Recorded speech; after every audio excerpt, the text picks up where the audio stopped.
Los hechos ocurridos en noviembre de 1985 respecto del Palacio de Justicia han marcado profundamente la historia de Colombia, debido a la gravedad de los sucesos, la falta de justicia y de una verdad que ha sido aclamada por las víctimas durante más de 35 años, aunado a todas las complicaciones que ha tenido el Estado colombiano en esclarecer las incógnitas que nos han dejado estos sucesos históricos. Han hecho necesario recurrir a la jurisdicción del Sistema Interamericano de Derechos Humanos, que por medio de su sentencia Caso Rodríguez Vera y otros versus Colombia del 14 de noviembre del 2014, han abordado estos hechos para dictar un fallo sin precedentes para el Estado y las víctimas de este holocausto.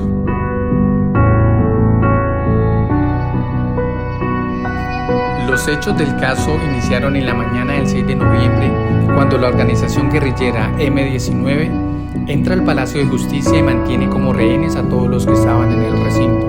lo que provoca que en poco tiempo las Fuerzas Armadas inicien el operativo de retoma, el cual fue calificado por varios tribunales como desproporcionado, debido a que el ejército utilizó explosivos, tanques de guerra, entre otras armas letales. Los combates duraron hasta el 7 de noviembre en la mañana. Durante este tiempo, se produjeron 3 incendios dentro del Palacio de Justicia, lo que terminó en la destrucción del edificio y la muerte de un centenar de personas. Particularmente, la toma era un evento que estaba anunciado. Magistrados de la Corte habían recibido amenazas y las fuerzas militares tenían fechas tentativas. Sin embargo, esa mañana, por alguna razón, no estaba el esquema de seguridad reforzado que se le había destinado a este espacio. Posterior a la retoma, los sobrevivientes que salían del palacio eran interrogados y a los que etiquetaban como posibles sospechosos, las fuerzas militares los apartaban, sometían a torturas y fueron víctimas de desaparición forzada. No existe claridad sobre la cantidad de personas que murieron en los hechos. Al Instituto de Medicina Legal llegaron 94 cadáveres provenientes del Palacio de Justicia. La entrega de los cuerpos se hizo con base en los reconocimientos realizados por los familiares y conocidos. Surgieron varios inconvenientes con la identificación de los cadáveres, lo que deja serias dudas sobre la identidad establecida de algunos de ellos, dada la condición de calcinamiento en que se encontraban. En el caso se documenta la desaparición de 11 sobrevivientes, de las cuales solo se encontraron los restos de una, el presunto homicidio a manos de la fuerza pública de un magistrado sobreviviente y 4 visitantes sometidos a torturas por parte de las autoridades. Dada la cantidad de denuncias realizadas frente a los hechos de la toma y retoma del Palacio de Justicia, el Gobierno Nacional dispuso la creación de un Tribunal Especial de Instrucción para el esclarecimiento de los hechos. También se iniciaron procesos en la jurisdicción penal militar, 4 procesos en la jurisdicción penal ordinaria, procesos disciplinarios ante las procuradurías delegadas de las fuerzas militares y de la Policía Nacional,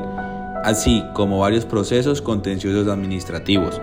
Finalmente, el 18 de agosto de 2005, la Corte Suprema de Justicia creó la Comisión de la Verdad sobre los hechos del Palacio de Justicia, con la finalidad que su informe se constituyera en un punto de obligada referencia a quien pretenda saber lo que realmente aconteció durante la toma y retoma del Palacio de Justicia.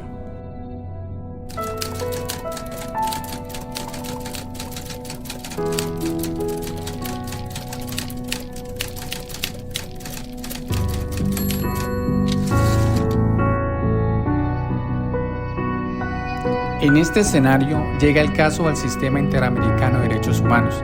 Los familiares de las víctimas de desaparición forzada reclaman la responsabilidad del Estado colombiano, alegando la vulneración de derechos consagrados en la Convención Americana de Derechos Humanos.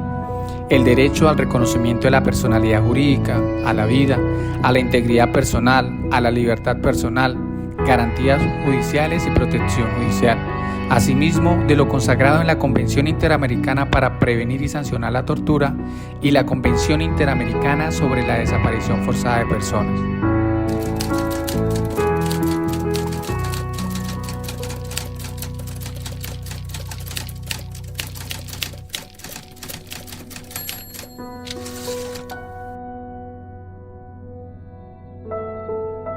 La Corte analiza en primer lugar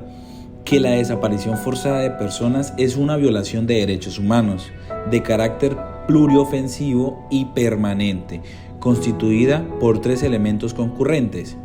la privación de la libertad, la intervención directa de agentes estatales a la aquiescencia de estos y la negativa de reconocer la detención y de revelar la suerte o el paradero de la persona interesada. En segundo lugar, advierte que la prueba indiciaria resulta de especial importancia cuando se trata de denuncias sobre desaparición forzada,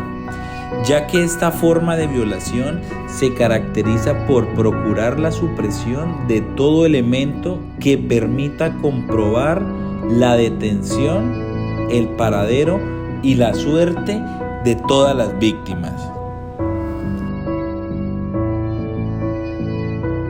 En este aspecto, la Corte encontró las siguientes pruebas indiciarias. Primero, varios de los familiares de las víctimas desaparecidas escucharon o recibieron información de que sus familiares habían sobrevivido a los hechos del Palacio de Justicia y se encontraban detenidos en guarniciones militares. Segundo, a pesar de lo anterior, miembros de la fuerza pública negaron la presencia de detenidos en guarniciones militares a los familiares. Tercero, la mayoría de las víctimas desaparecidas han sido reconocidas en videos o fotografías de la salida de rehenes del Palacio de Justicia. Cuarto, los familiares de 6 de las presuntas víctimas desaparecidas y al menos un testigo han declarado haber recibido amenazas para que tuvieran la búsqueda de sus seres queridos. Y quinto, hasta el día de hoy el Estado no ha esclarecido los hechos de manera definitiva ni ofrecido una explicación satisfactoria frente a todos los indicios que han surgido sobre la desaparición forzada de las víctimas. La Corte considera que todos estos indicios que han surgido desde la época de los hechos son consistentes y conducen a la única conclusión de que existió desaparición forzada, pues concluir lo contrario implicaría permitir al Estado ampararse en la negligencia e inefectividad de la investigación penal para sustraerse de su responsabilidad internacional.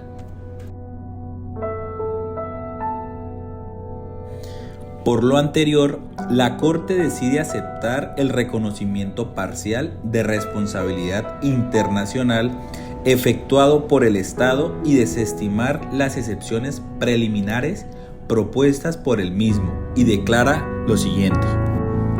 El Estado es responsable por la desaparición forzada de Carlos Augusto Rodríguez Vera,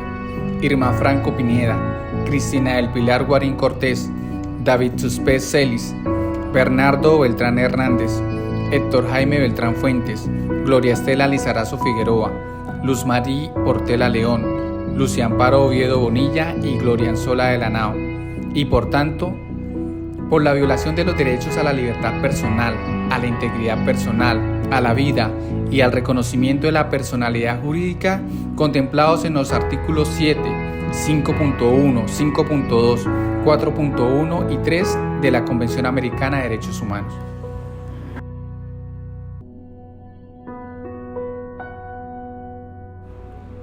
En cuanto a la reparación, la Corte ha establecido una presunción iuris tantum de daño a la integridad psíquica y moral de los familiares en casos de desaparición forzada, así como en caso de otras violaciones de derechos humanos, respeto de madres y padres, hijas e hijos, cónyuges, compañeros y compañeras permanentes, siempre que corresponda a las circunstancias particulares del caso. En el caso bajo estudio, con base en declaraciones testimoniales, así como en los informes sobre el impacto psicosocial a los familiares de las víctimas desaparecidas, se evidencia que estos vieron en una medida u otra su integridad personal afectada por incertidumbre secuelas personales, físicas y emocionales, estigmatizaciones, amenazas, modificaciones a su proyecto de vida familiar y personal, modificación de las relaciones sociales, ruptura de la dinámica familiar e imposibilidad de sepultarlos dignamente. La reparación del daño ocasionado por la infracción de una obligación internacional requiere, siempre que sea posible, la plena restitución, restitutio in integro, que consiste en el restablecimiento de la situación anterior. De no ser eso factible, como ocurre en la mayoría de los casos de violaciones a derechos humanos, la Corte ha considerado la necesidad de otorgar diversas medidas de reparación, a fin de resarcir los daños de manera integral, que consiste en compensaciones pecuniarias, medidas de restitución, rehabilitación, satisfacción y garantía de no repetición. En orden a lo anterior, la Corte dispone que esta sentencia constituye per se una forma de reparación en sí y que el Estado debe llevar a cabo, en un plazo razonable, las investigaciones amplias, sistemáticas y minuciosas que sean necesarias para establecer la verdad de los hechos, brindar tratamiento médico, psicológico o psiquiátrico a las víctimas que así lo soliciten, realizar las publicaciones y difusiones radiales y televisivas según las indicaciones mencionadas en la sentencia, pagar las debidas indemnizaciones, realizar acto público de reconocimiento de responsabilidad internacional y realizar un documental audiovisual sobre los hechos del presente caso. Finalmente, en el voto concurrente realizado por el juez Eduardo Ferrer MacGregor Poisot, considera que el derecho a la verdad en el presente caso, a la luz de la jurisprudencia de la época, debió tratarse como derecho autónomo, como en el caso Gonzlut y otros versus Brasil, y no dejarlo subsumido en el derecho de las víctimas a obtener de los órganos competentes del Estado el esclarecimiento de los hechos violatorios y las responsabilidades correspondientes a través de la investigación y el juzgamiento, como se hizo en la presente sentencia.